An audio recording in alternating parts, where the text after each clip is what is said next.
시청자 여러분 안녕하십니까? 전 세계 교회와 선교지 소식 전해드리는 CGN 월드뉴스 정은지입니다. 첫 번째 소식 CBN에서 보내온 소식부터 전해드립니다. 이란에서 미성년자 노동이 금지되어 있음에도 4,600여 명의 아동들이 쓰레기 수거, 세차 등의 노동 착취를 당하고 있는 것으로 전해졌습니다. 이런 상황 속에 있는 아동들은 가난과 신체적 학대, 인신매매까지 직면해 있어 매우 위험한 상황인 것으로 알려졌습니다. 이에 기독교 단체 하트포 이란이 이란 아동들을 위한 사역에 나섰습니다. 하트포 이란은 미디어를 통해 이란 아동들에게 복음을 전하는 등 다양한 사역을 전개하고 있는데요. 하트포 이란의 마이크 안사리 대표를 통한 자세한 이야기 전해드립니다. 마이크 안사리 대표는 이란을 위한 가장 중요한 사역은 가정과 특히 아이들에게 복음을 전하는 것이라고 말했습니다. Despite Iran being among the top 10 most hostile countries towards Christianity, experts are still saying that Iran has one of the fastest growing underground churches in the world. As fast as it grows, it desperately lacks solid foundational resources for families and children. The future of Christianity in Iran is on rocky grounds. There is intense persecution, hopelessness, and fear. If we don't focus on reaching the families and especially the children today, we have missed a historic opportunity to proclaim the good news. 이를 위해 하트포 이란은 성경 애니메이션 슈퍼북을 적극 활용합니다. Iranian children, much like their counterparts in US, are on their devices and many are looking for some kind of a spiritual truth. So a while back, we partnered with CBN and took their award-winning Superbook series, dubbed it into Farsi, and we started using social media and we did a beta test and put the content in front of Iranian families and children inside Iran. And the response was tremendously positive. Children started giving their hearts to Christ. Moms and dads started launching house churches where they used Superbook as the core tool to learn about Christianity. But when we found out Iranian children were responding to and engaging with Superbook, we decided to launch a strategic virtual Sunday school platform using Superbook as the core tool to engage them and teach them about Jesus. These are live weekly shows on Mohabbat TV, our satellite TV into Iran. And these programs are being followed by social media components, investing in the future of Iran. 안사리 대표는 이란의 많은 아이들이 위기에 처해 있으며 도움이 절실하다고 전했습니다. In November of 2021, Iranian officials reported that thousands of children across Iran were living in poverty, collecting garbage on the streets to sell. Some of these are Afghan children that have escaped from Taliban and found themselves and their families in Iran. Children are being exploited for profit. According to Iran Human Rights Group, children in Iran are facing intense child labor, physical abuse, high poverty level, trafficking, which is very intense in Iran, child trafficking, forced marriages. In Iran, as you know, is an Islamic country, and according to Islamic Sharia and law, kids, especially girls, can marry as young as 9. Religious persecution is still going on, not to mention thousands of children who have lost their parents to COVID and now have to fend for themselves, becoming homeless or becoming a trafficking victim or refugee. The devastating situation affecting Iranian children has motivated the Heart for Iran team, our ministry, into raising awareness of child crisis in Iran. We need to focus on families and build a strong infrastructure for the fragile and persecuted church in Iran, as these children are the future leaders of this country. So we're seeking people to partner with us to continue bringing the gospel using Superbook into Iran.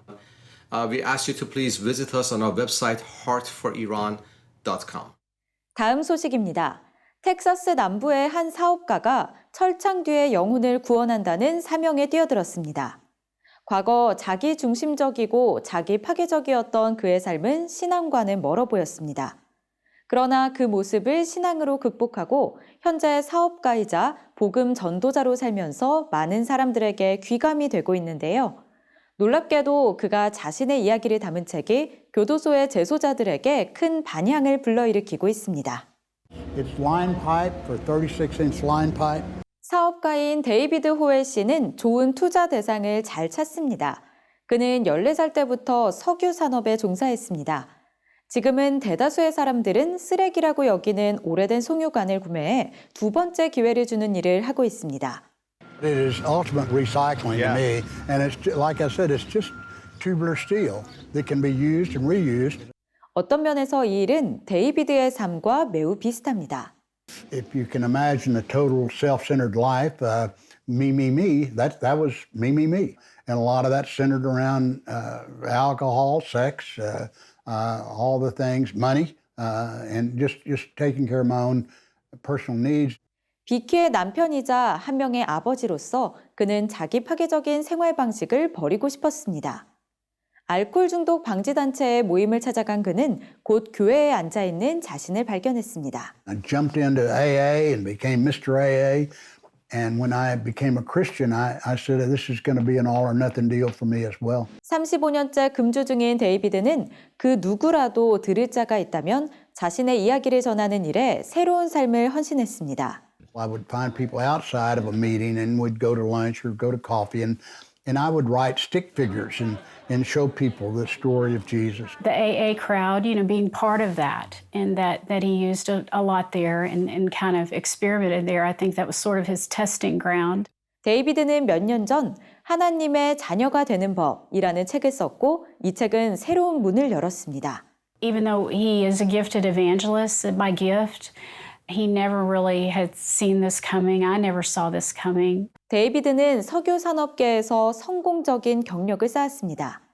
그러나 30년이 지난 지금 오래된 송유관을 재생하는 일보다 복음 전도 현장에서 영혼들을 예수님께 돌아오게 하는데 더 많은 시간을 보냅니다. 그의 책은 철조망 뒤편, 무장한 교도관의 끊임없는 감시를 받는 교도소에서 큰 반향을 불러일으키고 있습니다. Since I read that book, I changed my life. 크리스 길스트랩 씨는 흉기를 사용한 가중 폭행으로 2년형을 선고받고 복역 중입니다. 그는 출소하는 날을 간절히 기다리고 있습니다. 크리스는 책을 읽고 자신의 성품과 태도가 달라졌다고 말했습니다. Yes, definitely. I've learned how to tame my tongue. I've been reading my Bible more, doing a lot of Bible study. So yes, definitely. He was like, he said, you going all holy on me. And I was like, man, I'm trying to get right, man. When I get back out there, I can't be who I used to be. 제키 비버 씨는 강도 및 납치로 20년 이상의 형을 선고받고 복역 중입니다. 책을 읽은 그는 몰랐던 많은 것들을 알게 됐다며 데이비드에게 편지를 썼습니다. Like I'm a true believer that Jesus Christ died for my sins. And when I read that book, it's like a breath of fresh air. It's like something took over me. 데이비드는 이 만남을 통해 계속해서 교도소 사역을 계속해야 한다는 부르심을 확인했습니다. Here I am, 77, and I'm a roughneck from South Texas. And what do I know about writing a book about salvation? But I could identify with those kind of people. I've roughnecked with them, I've worked with them for all the things I did and all those years of that hellish living. He got caught and I didn't. The only difference is he's in prison and I'm not. 교도소에서 자원봉사로 사역하는 릭 프리처드 목사는 데이비드의 책이 다채롭고 이해하기 쉬워서 육체적, 영적 속박의 장소에서 진정한 변화를 만들어낸다고 말했습니다. They're free. And you can tell when they got Jackie, the smile on their faces, you know they're free inside. 데이비드는 감옥에 갇힌 모든 사람들이 영적 자유를 경험하도록 돕는다는 목표 아래 자신의 책 60만 권을 연방 교도소와 카운티 교도소에 보낼 계획입니다. That's what we say in prison evangelism, changing hearts and closing prisons. So the return on investment is incredible. 오늘의 국내 단신입니다. 코로나19 오미크론 변이의 우세종화로 확진자 규모가 급증하는 가운데 새 방역 체계인 오미크론 대응 단계가 본격 시작됐습니다.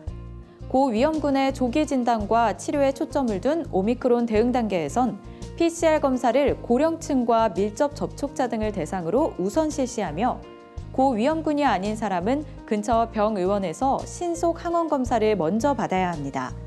광주, 전남, 평택, 안성 등 오미크론 우세 지역에서 우선 시행되며 이후 전국으로 확대될 예정입니다. 기독교 대한성결교회, 예수교 대한성결교회, 대한기독교 나사렛 성결회의 연합체인 한국성결교회 연합회가 최근 신년 할애회를 개최했습니다. 50여 명의 교단 지도자들이 모인 자리에서 말씀을 전한 신민규 한성현 대표 회장은 죽기까지 복종하셨던 예수 그리스도의 겸손은 온 인류를 구원했다며 올 한 해도 겸손의 옷을 입고 끝까지 자신의 역할을 잘 감당하자고 전했습니다. 한편 한성현은 연합사업의 일환으로 농어촌교회 리모델링과 사순절 묵상집 발간 등을 진행할 예정입니다. 미래 목회 포럼이 설 명절을 맞아 비대면 고향교회 방문 캠페인을 진행합니다. 이에 미래 목회 포럼은 교회 주보에 관련 광고 싣기, 고향교회에 감사 헌금이나 선물 보내기, 방역수칙 철저히 준수하기 등의 실천 방법을 제시했습니다.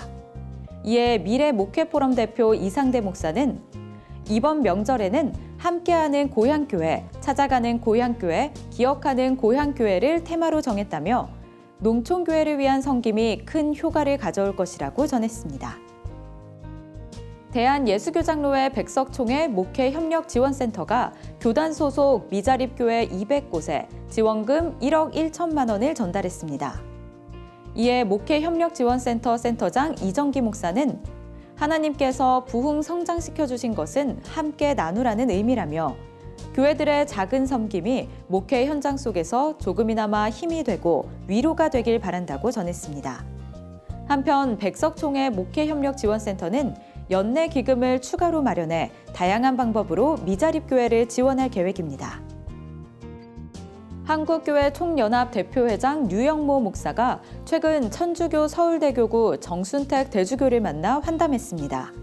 류 대표회장은 기후위기, 통일, 낙태 등 사회 문제에 함께 힘을 합쳐 해결해 나가며 사회에 메시지를 낼 수 있으면 좋겠다고 말했습니다. 또한 정 대주교는 어려운 분들을 위해 함께 봉사할 수 있는 일을 만들어 보자고 제안했습니다. 우리의 삶의 모든 생각과 고민들을 주님께 맡겨드리며 하나님이 주시는 지혜와 평안으로 살아가는 하루가 되길 기도합니다. CGN 월드뉴스는 새로운 시대에 변치 않는 복음을 전하며 세상에 바로 서고자 하는 그리스도인들의 눈이 되겠습니다. 시청해 주셔서 감사드립니다.